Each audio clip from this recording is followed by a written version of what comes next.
आज आम्ही चाललो सोमनाथ, पण आम्ही करवण काटवण या मार्गे जात आहे आणि इकडचा निसर्ग असेल, छोटे छोटे गाव आहेत.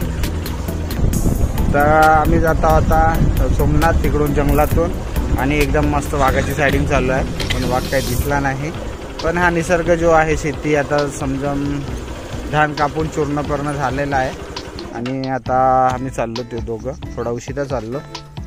तर आता आम्ही मस्त फिरणार आणि नरानं जाऊ तिकडं पण बड्या वातावरण असतं, पण थोडी रिक्स असते, पण फिरल्याशिवाय मन लागत नाही. आणि सकाळी पण चांगल्या सायडिंग झाल्या असं ऐकलं. आता निघू आपण सोमनाथकडे.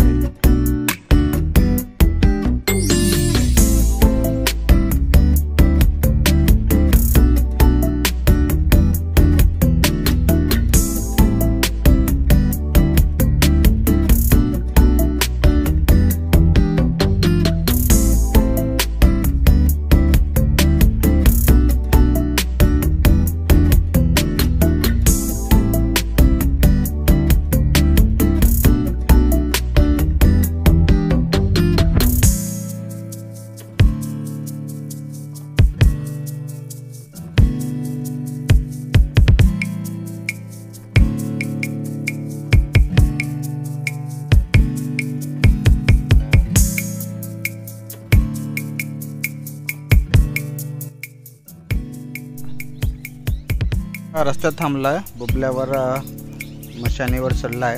ही जंगलातली मशान आहे, एकदम मस्तपैकी, थोडी चांगली आहे, मजबूत पण आहे. आणि आंब्याच्या झाडाला हे आंबे पण उन्हाळ्यात घेण्यासाठी ते इकडे तोडतो, मजा येते इकडच्या.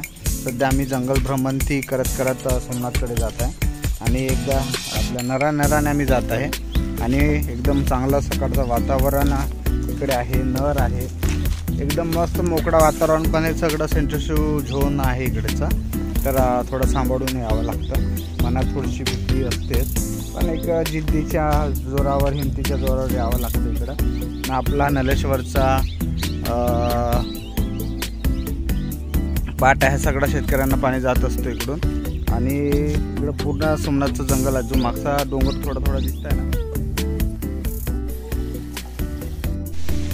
जेमतेम आता मी सोमनाथ पोहोचलो आणि खूप दिवसानंतर आलो. आणि साफसफाई तर आहे, स्वच्छ आहे आणि आपला धबधबा पण चालू आहे. पण जसा आपण कचरा उचलतो तसा आपण उचलत नाही, पण शेवटी नाव स्वच्छता मित्रा जे काम करते प्रामुख्याने निस्वार्थ, ते आजही चालू आहे.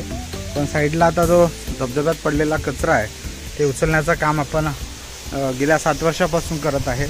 आणि एक लगाव या सोमनाथ सोबत आहे आणि अंदर पाण्यात पण मोठ्या प्रमाणात जो सगळा कचरा पडला आतमध्ये आहे, दिसत आहे. आणि धबधबा पण आपला चालू आहे. आता थोडेफार पर्यटक आहे इकडे, पण कचरा आहे, खूप सारे पर्यटक आपल्याकडे येतच असतात. आणि हे उचलण्याचं काम आपण आता आपल्याला रविवारी करायचं आहे. बस आढावा घ्यायसाठी आलो इकडे, थोडा कामात व्यस्तता होती आणि हे सगळं अस्तित्व टिकवण्यासाठी आपण सातत्याने जे प्रयत्न करतात ते आजही चालू आहे.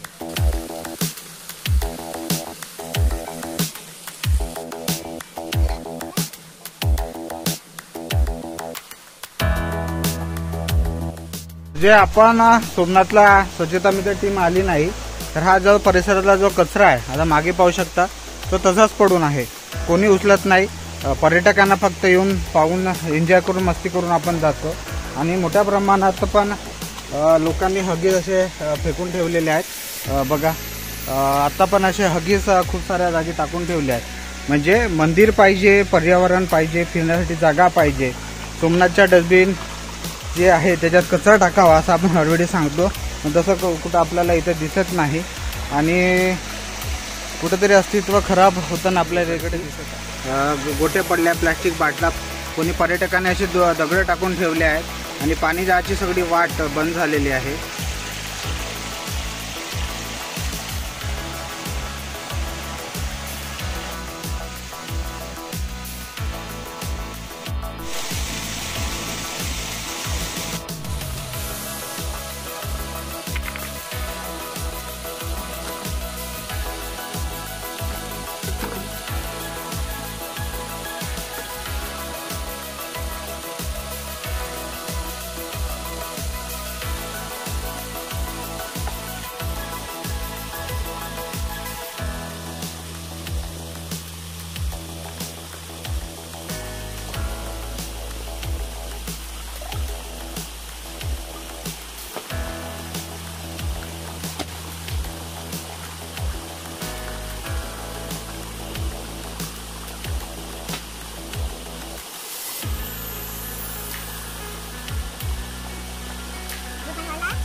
काही पर्यटकांनी असे दगड लावून घेतले आणि इथं मोठ्या प्रमाणात जो कचरा साचला होता तो काढला. आता पाण्याचा फोर्स वाढलेला आहे. तर साईडला जो पडलेला कचरा आहे तो तसाच आहे आणि मोठ्या प्रमाणात कचरा जमा झालेला आहे. स्वच्छता मित्र टीमशिवाय इथं कुणीही स्वच्छता करत नाही असा निदर्शनं झालं एवढ्या दिवसापासून. फक्त सोमनाथ आमचं सगळं म्हणतात, ग्रामपंचायत म्हणतात, वन विभाग म्हणतात. या परिसराची जी स्वच्छता झाली पाहिजे ते कोणी करत नाही टीमशिवाय. आणि हा धबधबा म्हणजे स्वच्छ करण्याचं काम हे फक्त टीमच करते आणि याचं अस्तित्व ह्या स्वच्छता मित्र टीमनेच टिकवून ठेवलेलं आहे. आणि हे दगडं पण आता काही पर्यटकांनी ते टाकून ठेवले आणि हा पाण्याचा जो फ्लो आहे तो कमी झालेला आहे. ते आता दगडं उचलण्याचं काम आपण करू. ह्या सगळ्या प्लास्टिक बाटल्या आहेत त्या पण या पाण्याचा सोडून होत्या.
परिसरात पडलेले हगीज आहे आणि इथं बियाच्या बाटला आहे, जेवणाचं ताट आहे.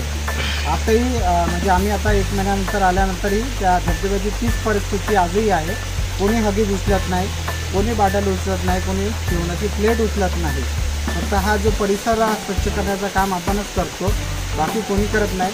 पण सध्या आम्हाला डस्टबिनची आवश्यकता आहे. डस्टबिन होते ते सगळे फोडलेले आहेत, तर आपण आम्हाला डस्टबिन देऊ शकता. आणि बाकी साहित्य पण ची आवश्यकता आहे, कारण की साहित्य पण खूप सारं चोरीला गेलेलं आहे. बाकी साहित्य आहे आणि या आर्थिक मदतीतून हे सगळं आमचं काम नित्यनेमान आता चालत राहणार आहे. सोमनाथकडे थोडं दुर्लक्ष झालं होतं, कारण की ग्रामपंचायत, वन विभाग असेल, सोमनाथ ट्रस्ट असेल, हे लक्ष देतात त्याच्याकडे. पण हे फक्त तिकडच्या पुरतं, म्हणजे पैसा कुठून येईल डेव्हलपमेंटसाठी आणि त्याच्यातून खाता किती येईल.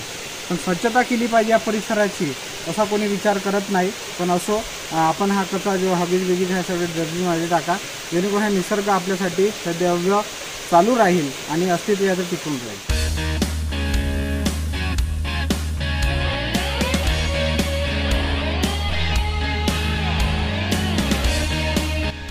आम्ही इकडे मागे आलो होतो त्या झाडाकडे.